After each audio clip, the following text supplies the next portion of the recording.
Haunted happenings one Luzerne County family told about put their home in the national spotlight back in the 80s. Their tales of terror had experts and curiosity seekers from all over flocking to that house where the Smurls live. The so-called possessed place is what makes this one of Newswatch 16's biggest stories. Scary scenes from the nightmare. Just a flick to most, but to the Smurls, they really lived it. 1986, Jack and Janet Smurl went public with a story of demons invading their West Pittston home. Being made afraid to live is what it has come down to. Believe me or not, but there are some things that are beyond our science and imagination. Things that are extraordinary and unexplainable. बात है year 1974 की, जब ऐसा ही कुछ small family ने real में experience किया था, जिसके चर्चे आज तक भी अमेरिका में बहुत ज़्यादा होते हैं. Not because it's a paranormal story, but it is a terrifying story that scared even me. Let's find out how horrifying it is. Pick the mattress up and drop it very rapidly, like this.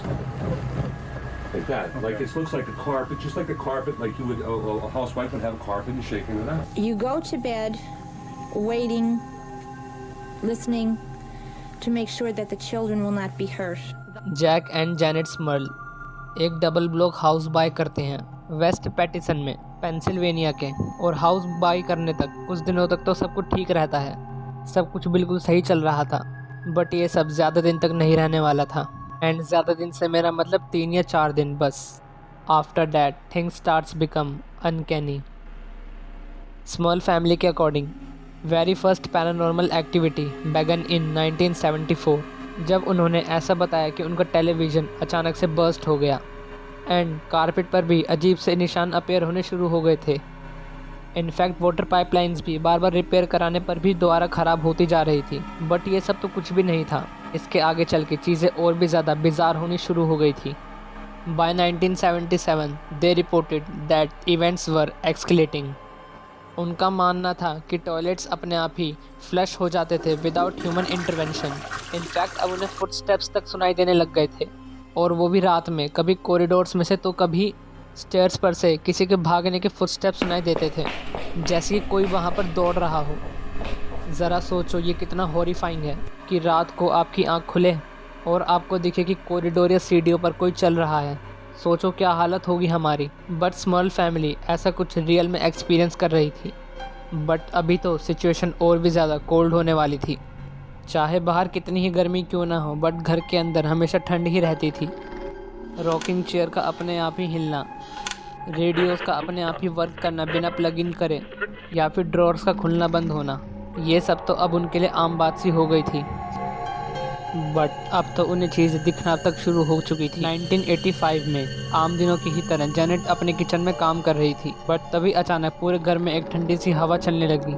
And then Janet के सामने एक human black figure appear हो गई, जिसकी height approx 5 feet थी. And सबसे terrifying बात कि उस एंटिटी का कोई फेस नहीं था. और इस इंसिडेंट के बाद वो लोग इतना डर गए कि उन्होंने 2 डिमोलॉजिस्ट को हायर कर लिया. आई गेस मुझे नाम बताने की तो ज़रूरत है नहीं, आप तो लोग इन जानते ही होंगे अगर मेरी वीडियोस रेगुलर देखते हैं तो. एंड इन्होंने ही आगे चल के इस केस की इन्वेस्टिगेशन की. एंड इन्वेस्टिगेशन करने पर ये पता चला कि जो इनका हाउस है, यानी कि जो स्मॉल्स फैमिली का हाउस है, that house was haunted by 3 spirits and 1 powerful demon. ये वही डीमन था जो कि स्मॉल फैमिली के किचन में अपीयर हुआ था. और उन्होंने ये भी बताया कि ये डीमन इसलिए अलर्ज है क्योंकि तुम लोग इस घर में रहने आ गए और वो तुम्हें यहाँ से निकालना चाहते हैं, फिर चाहे इन्हें इसके लिए कुछ भी करना पड़े, लिटरली कुछ भी. एंड आगे चल के स्मॉल फैमिली ने कुछ ऐसी चीज़ें रिवील करी जो कि शायद आपके होश उड़ा देगी. जैक ने बताया कि एक रात उसे ऐसा फील हुआ that he was raped by a young girl, और जिसका हेड एक वुमेन का था. लिटरली एक छोटी बच्ची जिसका हेड किसी वुमेन का था. एंड जेनेट ने भी आगे चल के कुछ ऐसा ही रिवील किया कि she was also sexually assaulted by a shadow. ऐसी चीज़ें उन्हें एक बार नहीं बल्कि कई बार दिखाई देती थी, जिससे वो लोग और भी ज़्यादा डर गए थे. एंड लोरेन ने उन स्पिरिट्स को निकालने की कोशिश की स्मॉल फैमिली के घर से by playing Holi musics and prayers and methods of purification, जिसके जवाब में उन स्पिरिट्स ने मिरर्स और ड्रॉर्स को ज़ोर ज़ोर से शेक करना शुरू कर दिया, और वो भी काफ़ी एक्सट्रीम फॉर्म में. जिसके बाद उनके घर में 2 एग्जॉर्सिज्म भी परफॉर्म किए गए, बट सिचुएशन में कोई भी ज़्यादा चेंज नहीं आया और अब तो वो डीमन उन्हें हर जगह फॉलो करने लगा जहाँ भी स्मॉल फैमिली जाती थी। कह सकते हैं कि हालात और भी ज़्यादा ख़राब हो चुके थे। फाइनली 1989 में किसी तरह सिचुएशन को कंट्रोल किया गया, क्योंकि इस बार इसमें चर्च भी इन्वॉल्व हो गया था। एंड उसी साल उनके ऊपर एक लास्ट एग्जॉर्सिज्म परफॉर्म किया गया, and that was known as the end of horror of Small family. तो दोस्तों, ये थी स्मॉल फैमिली की हॉरर स्टोरी, जो कि मैंने बिल्कुल शॉर्ट में एक्सप्लेन करने की कोशिश की है। और हाँ, एड एंड लॉरेन वॉरेंस ने इनका स्मॉल फैमिली का एक इंटरव्यू भी लिया था, जो करीब 1 घंटे का है। उसमें आप इस कहानी को और भी ज़्यादा डिटेल में जान सकते हैं। मैं भी वहीं से देखकर ये वीडियो बना रहा हूँ। लिंक आपको डिस्क्रिप्शन में मिल जाएगा। वीडियो अच्छा लगा तो प्लीज़ लाइक करना मत भूलना, और मुझे नीचे कमेंट करके बताओ कि मैं अपने कंटेंट को कैसे और सुधार सकता हूँ। वेट करना नेक्स्ट वीडियो के, तब तक के लिए bye bye and thanks for watching.